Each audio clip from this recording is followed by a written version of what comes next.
All right, Chelsea fans, welcome back to another episode of the London is Blue podcast. As always, your host, Brandon, my co-host, Nick and Dan. And gentlemen, we are post Newcastle United live from Atlanta back to the hotel pod.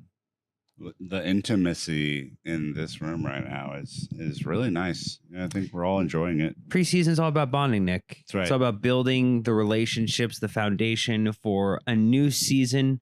And you can feel the aura in Atlanta, in this hotel room, and in the Chelsea side. 3 men in a bed. Is that what we're doing? Not a new series. Not at all. So, guys, we kicked it off. We've been here for a couple days now. Atlanta has been great to us, but we can talk about kind of what we've done, what we've gotten to this point before the match, because I know we did the live pod. Everyone knows about that. But even today, there was a lot of fun activities going on. The city was definitely alive with a buzz. Yeah, we went to Krog Street Market for some lunch, went over to Brewdog for a couple beers, and then, got some coffee, and Dan went over to Wild Leap Brewery for a little bit of pregame before we went over to the match. Well, not just me, the entirety of us went. Just Dan, and boy, did he consume some beverages today. I think had some slushies. Just Dan. You really did actually have some alcohol. It was a slushy flight. It was amazing. A flight of slushies. Took me on a journey of flavors. Only in Atlanta, but no, it's been a tremendous stop. I mean, I think, the amount of people down here for the Premier League is like palpable as you walk around the city, Brandon. And, it's starting to feel kind of like the start of the season, right? I think there have been other preseasons where maybe it didn't feel this alive. The Premier League putting on their own summer series this year is kind of added to the intrigue. Chelsea are playing Newcastle and Brighton and Fulham, and these are teams that we're going to play in a couple of months. And so I think just the atmosphere around the stadium just felt a bit of a buzz today. Wild Leap, there was a ton of different Premier League jerseys. Obviously, Brentford and Brighton playing beforehand, Newcastle playing us. So it was a great day out. It was a lot. Obviously, we had the double header, so a little bit goofy, right? Was it Brighton and Brentford before us? Not a lot of people there, but to be fair, there were definitely some Brentford kits in the pub, which I'd never really seen in person, so that was new. We also got to see, like I said, just a myriad of different teams and like melting together throughout the city, which was, if nothing else, a lot of Atlanta United kids, which is fair. Yeah. Just shows Atlanta's a soccer city.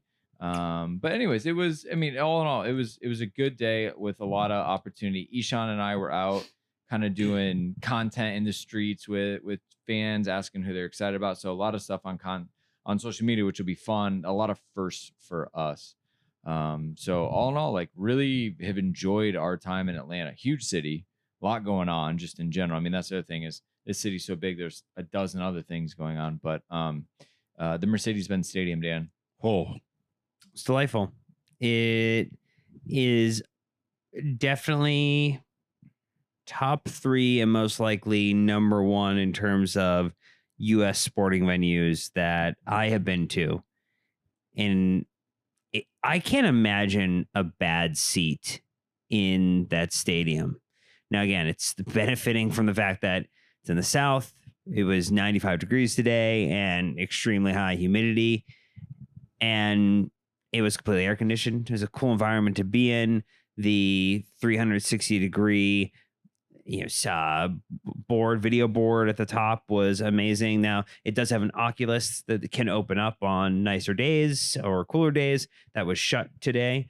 But all in all, it was super full. It was super loud.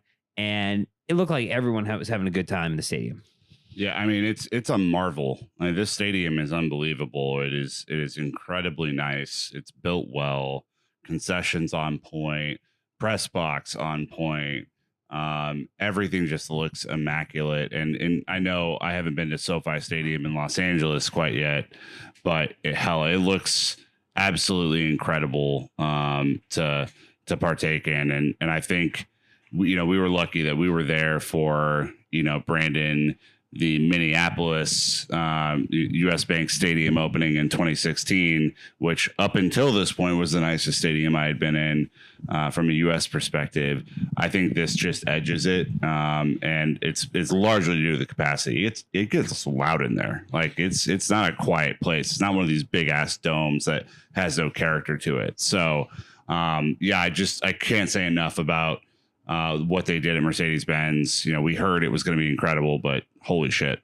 Well, and you saw, for those who are fans of the @FootyScran Twitter account, plenty of people were getting their photos posted today from the cut price rate concessions of the $10, chicken tenders and fries that were absolutely massive. Plenty of people just enjoying the day out and not having to worry because of how Arthur Blank and the Blank family have set up the concession pricing there too, which everyone was raving about. And that's nice kind of to see too, that it makes it a better experience for the fans. Didn't even partake in that, honestly. Felt like I should have, just because I could have. So maybe next time. And I think we do need to make the people just a smidge jealous, though, because in the press box, which was fantastic, all the food was great. There was a special frozen treat that you and I both found delightful. Not only we found delightful, it was very fun to watch all of our friends enjoy the Carvel soft serve that was there. Vanilla and chocolate, a little swirl action going on. Delightful. 100%. Tons of toppings, Brandon. M&Ms, chocolate sprinkles. Some of us were working peanuts down at the field, not being pampered in an air-conditioned press box. Oh, I mean, to be fair, the whole stadium is air-conditioned, so there's a difference. Yeah, soft serve. What's up? Again, Atlanta Stadium's known for food. We had super pathetic spread down in the photo video press area, but it's fine because the benefit is Isha and I got to be down at the field. We got to see things directly. We got to see things up close and personal, kind of capture the pace of the game, the tempo of the game, which is great because we'll get some more content out there, get a little bit deeper insight to that stuff, which is nice. You get the bird's eye view where you guys were, and then Isha and I grounds view. So we get to kick off, obviously, and we've got our starting lineups. This is very anticipated. We always try to play the silly guessing game when it comes to preseason. Never get it right with Poch.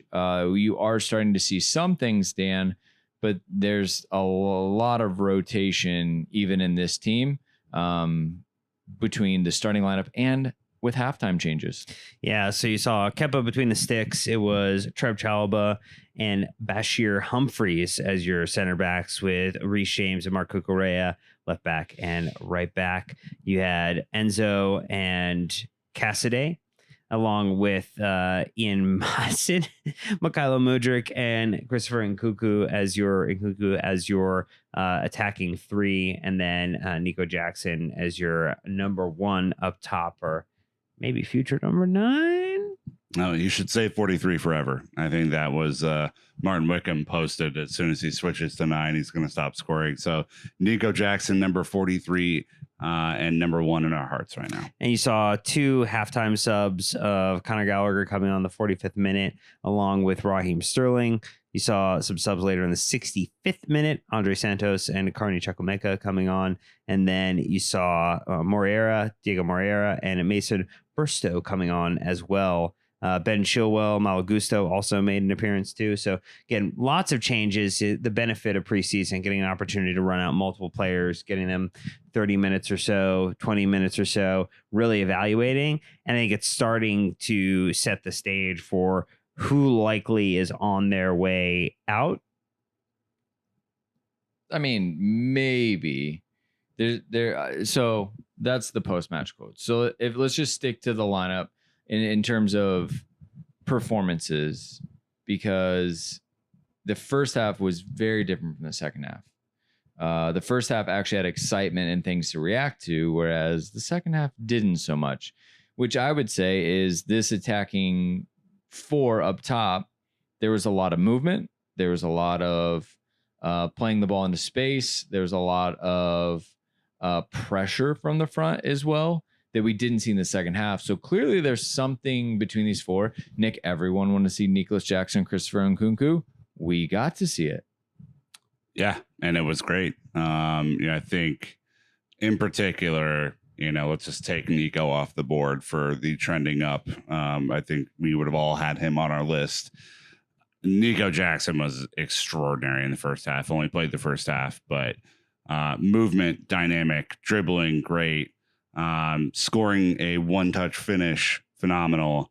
His general work rate, his defensive capability. Again, if you saw the clip where he took the ball off of, was it Fabian Schär or someone? It might have been Dan Burn on the touchline. Schär because he went off injured, right? Yeah. Then dribbles through, almost nutmegs the goalkeeper at the near post. It was just an extraordinary performance, and it really, I think back to when we signed him and kind of the general meh feeling around that signing. Dan, this is a player that I think has just won preseason so far. I don't know if it was meh. I think it was more of a question of understanding how good was he going to be, how ready was he going to be for getting into the Premier League.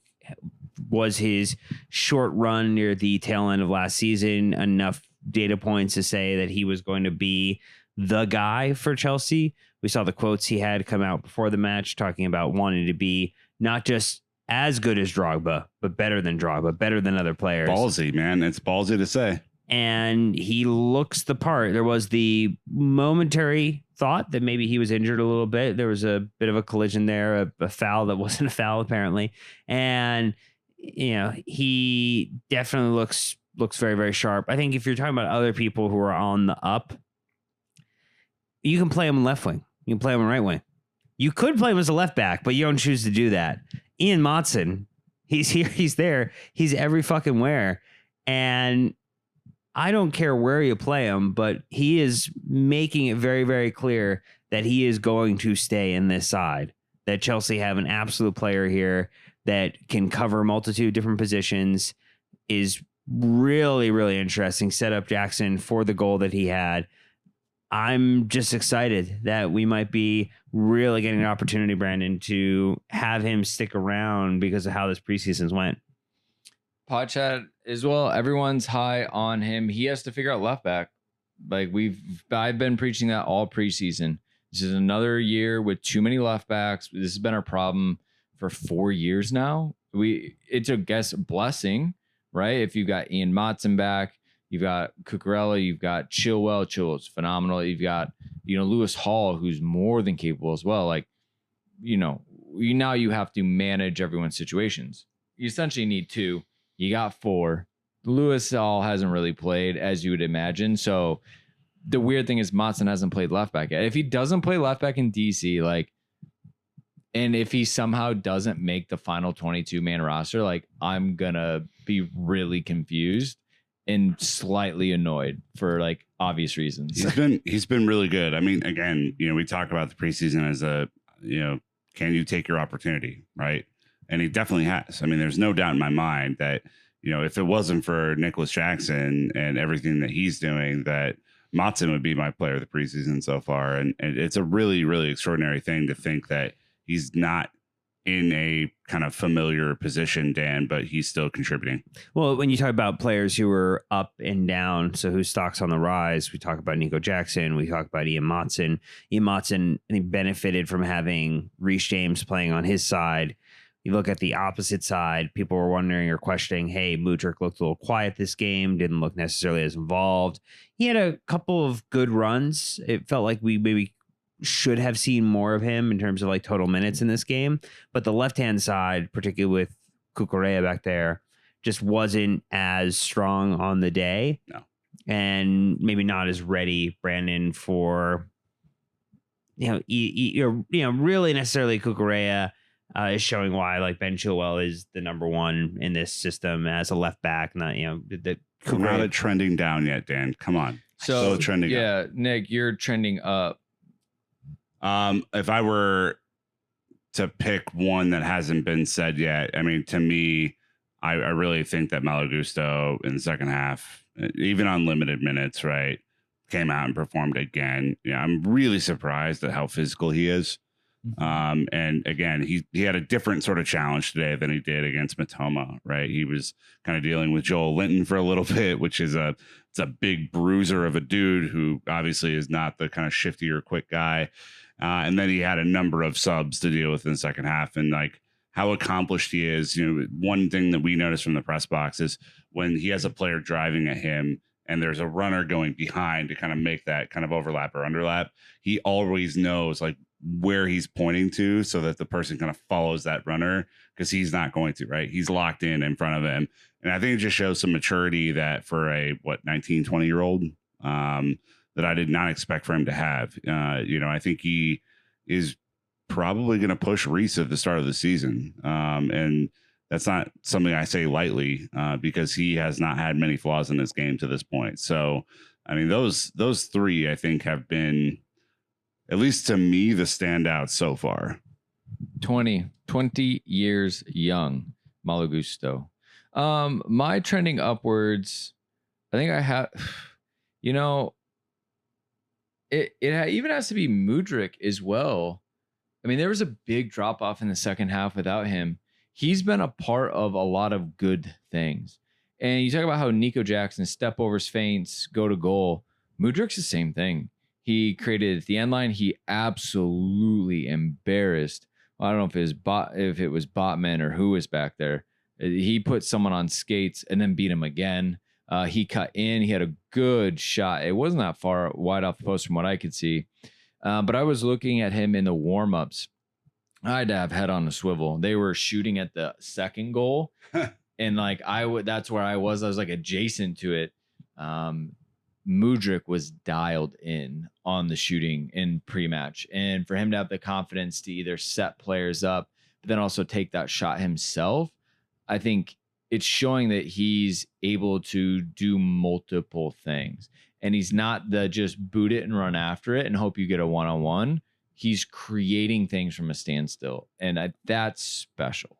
I will also break the rules of just selecting one, but I thought that both Trev and Bashir Humphreys looked accomplished in the center defense. It's not the center defense that I thought we would get tonight. Yeah. But I really enjoyed watching both of them play. And, you know, had it not been for an error by someone else, we would have kept a clean sheet in that first half and looked fairly dominant. I mean, I think that's a storyline that we can maybe roll into as we look at our trending down, is like the first half. You know, I think the first couple of minutes, Newcastle put Chelsea under some pressure and it looked like it was going to be kind of a wild half. And then Chelsea settled in, right? Started moving the ball around, started getting the ball out wide into space. You know, Reece James and Motson kind of overlapping and figuring out their spatial awareness. Nico Jackson making a ton of runs in behind, and Kunku playing stuff through. Newcastle couldn't touch Chelsea for a large part of the first half. And you know, go up into halftime 1-0, you feel a lot different than you do when Cucurella makes a terrible error, gives Almiron the run behind, who scores the goal to the delight of the mostly Atlanta United home supporting crowd. Oh my gosh. Yeah. And you know, you feel a lot different going into half at that point. And you know, I think this is where, you know, we've seen this story play out a bunch, Dan, that, you know, it's a silly error. It's a silly step up from Cucurella. He should definitely know better. Almiron's not a slow player. You can't let him in behind. He's a good finisher. And all of that was kind of a rookie mistake. So the way that it's been working at this point is you're ending up with a lot of one-on-ones in the way that Poch and the team are setting up. And so you're in a lot of last man challenges if you are the deepest player back. And so Cucurella is potentially the deepest player back. Reece is sometimes the deepest player back. Trev or Bashir, all of them at points in the game were the last individual who, if it breaks past them, they're going to put Kepa under pressure. So this was a situation relating to the goal where Cucurella probably didn't need to try to beat the player to take the ball back. He should have kept with the player and waited for others to recover. Again, I just think you're asking him to be something that he's not. He's not a great left back. He's a fine left center back in a back three. He's fine as a left wing back in a four. or a back five, but he's not necessarily what you want from that left back. You're losing out on the aerial benefit that Ben has. You're looking at the dynamism on the kind of forward attack, goals plus assists, like the well-roundedness of that game, and then the depth in comparison to really what Maatsen could provide, what Hall could provide. Playing in that position is going to be kind of a real question. It's not good enough. I mean, and to be fair, it was a solid first half from him until the mistake came, and then it kind of unraveled from there. He had a pretty shaky 20 minutes at the start of the second half as well, and just I don't know, Brandon. I think the decision making has still kind of been cloudy. I mean, he's always a step forward guy. He attacks everything, and this time he took a step forward. The ball got past him, and it was game over in that sense. He put a crunching tackle in Tonali, but I think everybody who's looking at this game and the other preseason matches, you're just looking, going, it's just not there. It's not completely there. And if Chelsea and Poch are talking about making tough decisions, I think he is a tough decision. Contract, wages, hard to move. But are they able to make what's best for the footballing decision, or are the financials going to get in the way of this? And I think that's really what it's going to come down to with him. You think of another player, it's got to be Sterling, unfortunately. Yeah. There's a big drop off in production from Mudryk to Sterling in this one again. He, again, has a couple moments. He's involved, good places, part of a potential goal scoring opportunity, but it's not definitive. The ball goes backwards a lot, foot on top of the ball. So I don't know if it's a conditioning thing for him. He did get clattered a few times, so I'm sure it's super annoying for a player like him. But you either need goals, leadership, or assists from him. And it's not too late, but you're just not really seeing any of those from him at this point. And this is his easily 10th plus preseason. He knows what to expect. He knows he needs to do. I guess I'm just waiting for it to click, because you need a veteran player like him to carry a load. I think the question to answer is, it's not a fitness issue. He looks perfectly fit. He looks ready to compete. It's a decision making. It's a selection of the next action to take in the system. And hopefully that's something that can correct itself over time, because you could find yourself feeling more comfortable with the idea of Mykhailo Mudryk and Ian Maatsen alongside Nkunku and Jackson as your starting attack against Liverpool. I mean, I think I would feel more comfortable with that than with Sterling in. Yeah, it's an interesting one too, because like of all the players, Sterling doesn't have the same like fitness or sharpness. And you would think that with his, revised diet and all the work that's been put in the offseason, that wouldn't be the case, that he would be raring and ready to go. I think he was one of the first players to rejoin the squad this summer. And so it's unfortunate, for a lot of reasons. But yeah, I mean, I agree. Like, we're not selling him. So we need him to play well. We need him to get his act together and, challenge either Mudryk or Madueke to play on the wing and be a viable threat there. Here's the other one that's a bit of a down at the moment. It's Kepa. I think Kepa's distribution was a little bad again, wonky at times. And if that's where you are looking potentially to, I mean, unfortunately, it feels like that is way too late to get a individual who's going to challenge Kepa to be the best version of himself, Brandon. It feels like we're at the point where it's a solid number 2 is likely who's going to come in, and we will start the season with Kepa as the number 1 keeper for Chelsea. It obviously feels like it's trending that way. I mean, we got linked with Emi Martinez again, which, I put this on Twitter. If you're looking at Raya and Martinez, more or less, Raya is another Kepa, shorter. No point in making that move. I mean, you've got 2 essentially backup-esque goalkeepers, but not even that. What I would say is that they're very hyper-specific to a certain way of playing.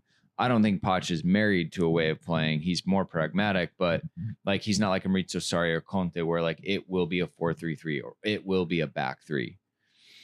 With Poch, it's a little bit different. So then maybe you get a different completely type of goalkeeper, so they have to challenge each other, kind of like what we had at Edouard Mendy.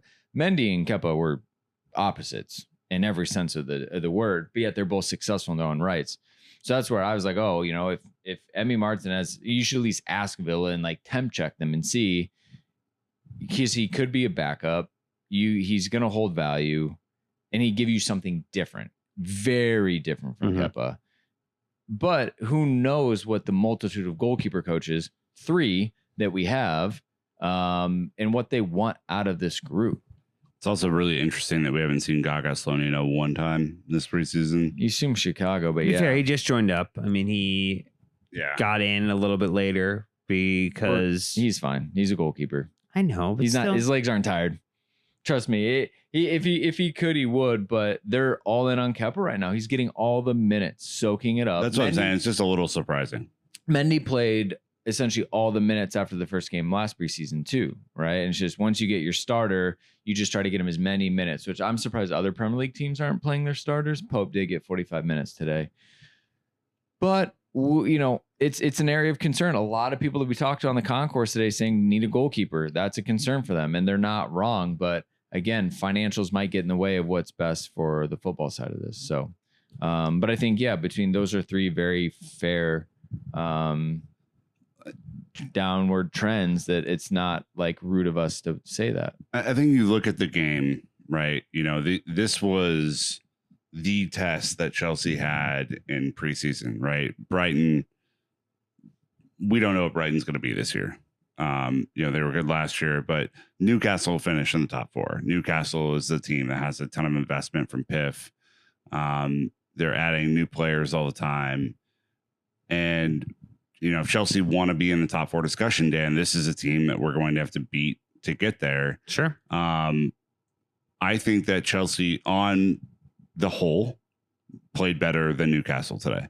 I think we looked fitter. I think it was a completely physical game. It was a lot more physically demanding, I think, than even Brighton was, although there were some horror tackles in that game, as we remember. But I think this was a bigger test, and I think Chelsea, outside of one error, will feel aggrieved that they didn't win this. But I think the overall pace of play was good. It shows why Poch in the quotes, and I'm sure we're going to get to that after the game, talked about the need for who we need to go after, the type of midfielder or player we're going to go recruit and look to get. Because when you took Jackson off and when you took Mudryk off, very different pace, very different momentum. You lost the vertical movement, the quickness behind that vertical movement up and down the pitch that Chelsea displayed in the first half was gone. And so bringing in another 8-10, someone who could play behind the striker, potentially, you know, we've seen like Wahi is another individual who's been linked either with Strasbourg or with Chelsea as a move. Bringing in someone else who can compete in the forward position is going to be kind of critical. So I wouldn't be surprised if we start to see movement on that over the next couple days into the weekend, because Chelsea need to get that individual or individuals in by the first, by the second. If you have any aspirations that those people are going to contribute against Liverpool, they need to be in next week. If they're not in next week, you're not going to see them till the 2nd, 3rd, 4th Premier League game of the season. So Poch did have quite a bit to say after this one. He's still, I would say, in steady fashion. Nothing too crazy here. Says the balance is much better, but we still need to work on the balance of the 11. And Reece played 60 plus minutes, and so it's important that he is fit. I think that's obviously priority numero uno, is get Reece to a good spot. He said he's pleased with the attitude and the performance. There were many, many positive things to improve, but in general, I'm happy. So, all right, we checked the general boxes, right? So now he talks about Ian Motson. Says, I am happy. I am so happy with him. He is a player who can play different positions. He is understanding of the game. He is so clever. he said on the left side of players, this is interesting. I'm pulling all these from Naz, by the way. So if you want to see these, it's on his Twitter profile. Poch says, in another position, we missed some players, but that position, left back, we have 4. It is unbalanced in the squad, and we need a balanced squad to compete for high positions. Players don't want to be 3rd or 4th option. And he said he's going to have to make some tough decisions. Nick, he stated he's like 24 max. It's between like 21 and 23 players he wants to see. You talked about Nani Madueke. We haven't even seen him this preseason. Well, Broya is still back. Bettinelli is still back. There are players at Cobham that Poch really hasn't been able to evaluate. But we know with Madueke, he had a little bit of a fitness concerns. They kept him back at Philly so that he could then make sure that he's ready to participate in the weekend. So I would imagine Madueke gets first minutes again. If it's resolved, we'll get first minutes in DC. So you're going to get an opportunity to see him again. But I think there are others who, at this point, you would imagine you don't see them again for the remainder of preseason. Like, I don't think you would see necessarily Angelo getting more minutes for the remainder of preseason. Nah, yeah, like your Alfie Gilchrists of the world and folks who just haven't featured as much are probably, on the way out. I think the pool of like the on the bubble, if you will, talents are probably your Broyas, probably your Matsons, even though, we all think that Matson should stay. He is in that weird position where you have 2 high-priced left backs in front of him, right? And what do you do with the young player at that point? We hope he stays, obviously.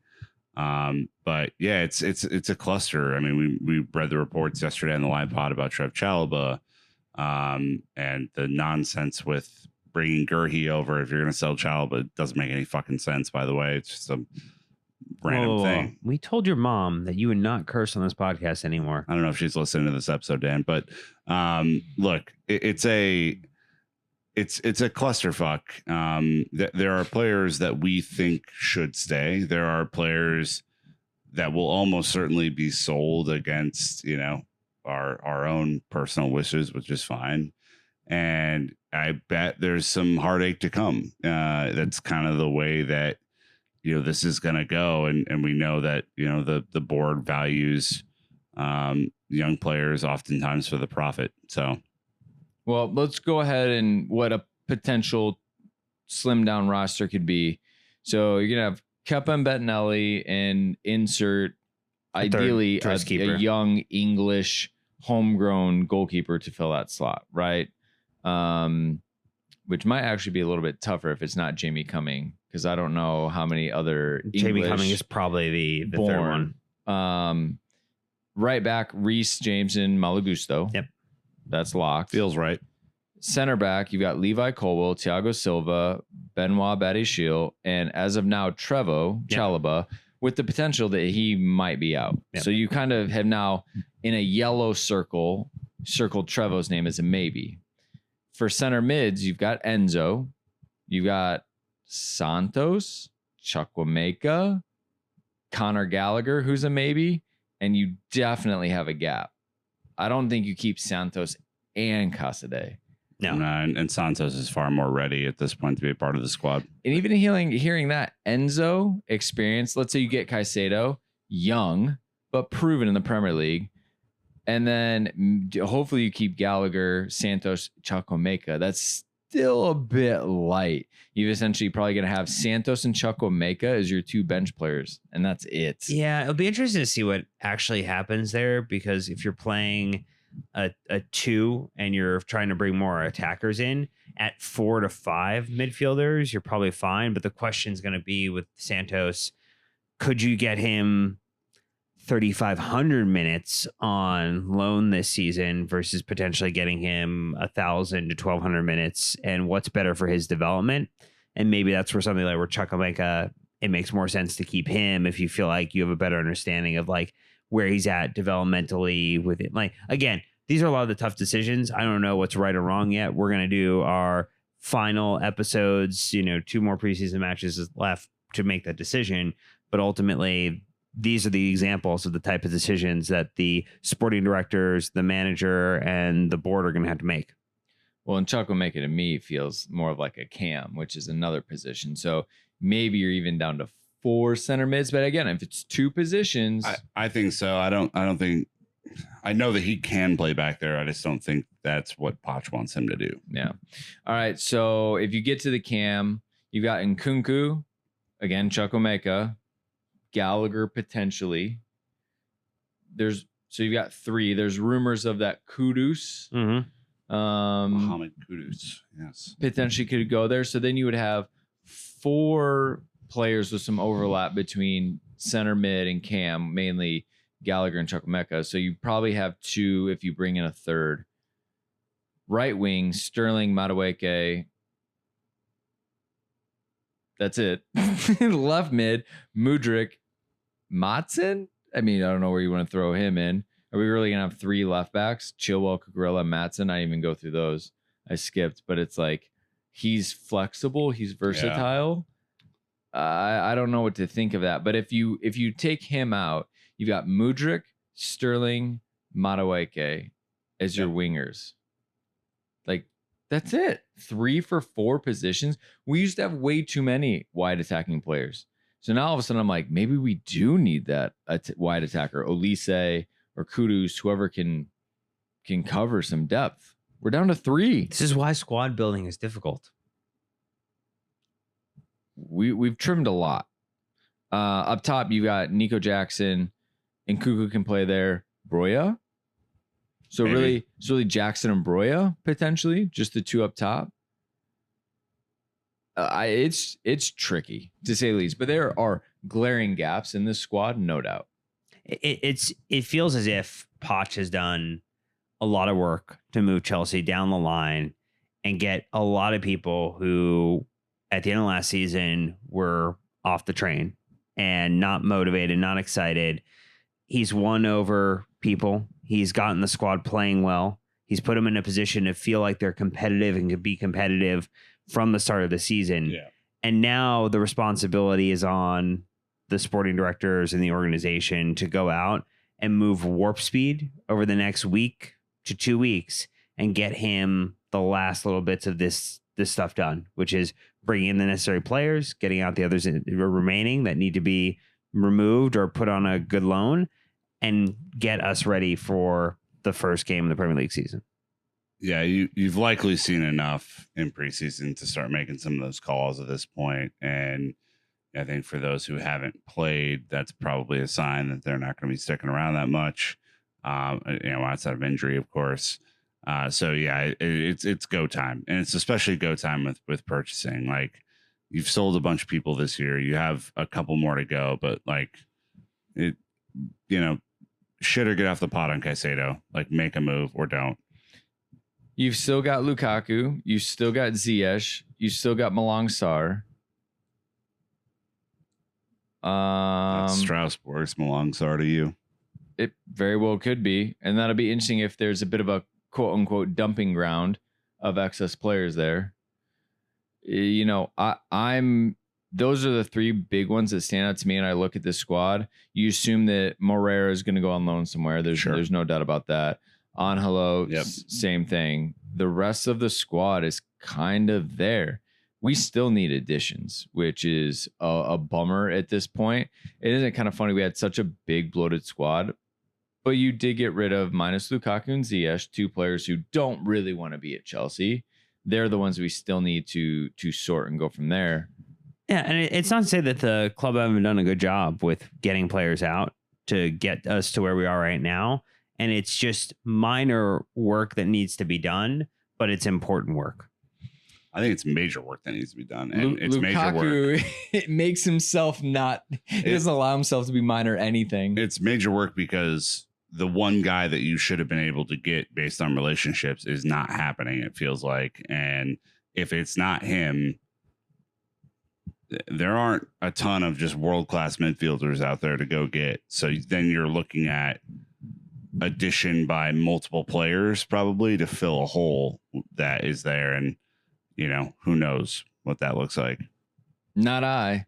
But we'll get Sam, CFC Central, on the case again if needed. But yeah, not the ideal place you want to be.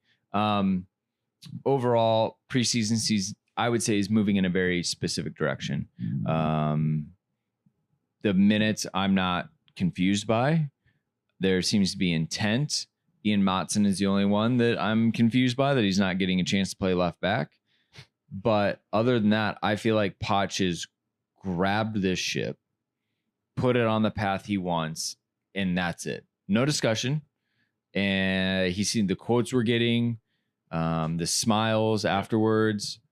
I feel comfortable with him not even having been here a month, which I think speaks a lot to his professionalism and experience, Dan, and his ability to take this, ship of everyone wanting to essentially jump off this summer. Fine, jump. We're going to take the guys we have, supplement, and go. And I think it's commendable what he's done in just a short amount of time. Yeah. You also are seeing him make some changes to the formations. And you saw the 4-2-3-1 to start. You saw a 4-3-3 in the second half. It really actually out of possession, even in the 4-2-3-1. It is kind of more of a 4-3-3 with the way that Nico and Nkunku end up moving back in with one another and back out. Actually, after the drinks break, you saw that they were really kind of getting the space closer together. The drinks break. Hilarious, by the way. It's no a one is a 68 fan. degree stadium. Like, no one is a fan. But yes, he's in a great spot. I think he's ready to get the season started. And yeah, let's just get to DC. On to DC, baby. There's a live show on the 29th. You might have heard about it. Should be. Is it at Astro Beer Hall? It is. Astro Beer Hall. Is it at 2:30 p.m. in the afternoon? That is also correct, to accommodate our journalist friends. So hopefully they don't get rescheduled again. But very excited to see everyone there. It's going to be a blast. It's our last stop of the summer tour. Wow. And 2 weeks in, we're, I think all looking forward to being in our own beds again. But we're going to finish strong in DC, baby. Not the shared bed here in. Nope. Not 3 men in a bed. No. Yeah. Strategically placed in a chair. Sure. I think there's a spot right here in the old middle for you. I think we're good. Yeah, preseason is humming along, is good. Vibes are much better. Intent. I think, a lot of Chelsea fans, I would be surprised to hear if people are freaking out about the direction which Chelsea are moving. So obviously, let us know on social media. 3 of us, we feel pretty good. We've got confidence in Poch, where the team is going, and kind of the trajectory that we are at with the limited time together. So anyways, that's going to wrap. Again, follow us on social. Ton of content going on as we hop around from city to city. The live pods have been a huge blast. So make sure if you're in the DC, you're able to get there, do it. It's a ton of fun. But until next time, Chelsea fans, you know what to do. Keep the blue flag flying high. Flying high. High. All right, bye.